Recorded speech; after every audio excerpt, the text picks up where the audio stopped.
ધારાસભ્ય રીવાબા જાડેજા અયોધ્યાથી પરત ફરતા કરાયું ભવ્ય સ્વાગત। બાઇક રેલી યોજી શહેરમાં સ્વાગત કરાયું। અવર્ણનીય અનુભૂતિ, શબ્દોમાં વર્ણવી ન શકાય। રીવાબા: હું મારી જાતને ધન્ય સાથે ગૌરવ અનુભવું છું।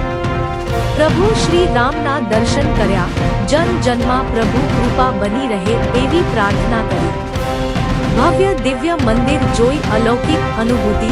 રીવાબા જાડેજા। રિપોર્ટર યોગેશ ઝાલા।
જી અવર્ણનીય અનુભવ છે કે પ્રભુ શ્રી રામ 500 વર્ષના આપણા બધાના જે એક આપણો જે વેઇટિંગ પિરિયડ હતો ને આપણે જેની રાહ જોઈ રહ્યા હતા એવા હિન્દુ સનાતન સંસ્કૃતિ અને આપણા આરાધ્ય એવા આદરણીય પરમ પુરુષોત્તમ અને મર્યાદા પુરુષોત્તમ પ્રભુ શ્રી રામ જ્યારે અયોધ્યામાં બિરાજમાન થયા ત્યારે એ જે આખી અપ્રતિમ જે દિવ્ય અનુભૂતિ છે એ ખૂબ એ બાબતને એ શબ્દોમાં વર્ણવી ના શકાય, પણ જે આયોજન અને જે ભવ્યતા દિવ્યતા અયોધ્યામાં નહીં પણ સમગ્ર ભારતમાં જોવા મળી એના માટે અને મને આ તક મળી, સ્પેશિયલી મને અને મારા પરિવારને આ તક મળી છે, મને અને મારા હસબન્ડને જ્યારે ત્યાં ઉપસ્થિત રહી અને જે દિવ્યતામાં સહભાગી થવાનો અવસર મળ્યો એ બદલ હું મારી જાતને ખૂબ ખૂબ ખૂબ ધન્ય અને એક ગૌરવ મહેસૂસ કરું છું કે આ ક્ષણની આપણને બધાને પ્રતિજ્ઞા હતી અને સમગ્ર ભારત વર્ષમાં દિવાળી જેવો માહોલ આપણે બધાએ ઉજવ્યો ત્યારે ખૂબ ખૂબ આપ સૌને જામનગરવાસીઓને જે રીતના સ્વાગત અત્યારે આપ જોઈ રહ્યા છો એ થઈ રહ્યું છે ત્યારે હું સમગ્ર જામનગર હાલારવાસીઓની પણ ખૂબ ખૂબ આભાર માનું છું કે આ દિવ્યતા અને આ જે અનુભવ છે ફક્ત મારો નથી, સમગ્ર જામનગર તરફથી પ્રભુ શ્રી રામના ચરણોમાં મેં પ્રાર્થના કરી અને ત્યાં દર્શન કર્યા છે એટલે આપ સૌ ઉપર પણ પ્રભુ શ્રી રામની કૃપા દ્રષ્ટિ હાલારવાસી ઉપર બની રહે તેવી પ્રભુ શ્રી રામના ચરણોમાં પ્રાર્થના. રેડી? સમગ્ર ભારત વર્ષોથી જેનો ઇંતજાર કરી રહ્યા હતા એ 22 જાન્યુઆરીએ શ્રી રામ ભગવાનની પ્રાણ પ્રતિષ્ઠા દેશના વડાપ્રધાન નરેન્દ્રભાઈ મોદી સાહેબના હસ્તે થઈ ત્યારે સમગ્ર ગુજરાત જેના માટે ગૌરવ લઈ શકે, ભારત જેના માટે ગૌરવ લઈ શકે એવા રવિન્દ્ર જાડેજા જામનગરનું ગૌરવ આપણું વિધાનસભામાં પ્રતિનિધિ કરતા સમગ્ર ગુજરાતમાંથી પોલિટિકલ રીતે એક રીવાબાને આમંત્રણ મળતું હોય ત્યારે આપણે જામનગર સૌ એના માટે ગૌરવ લઈ શકે.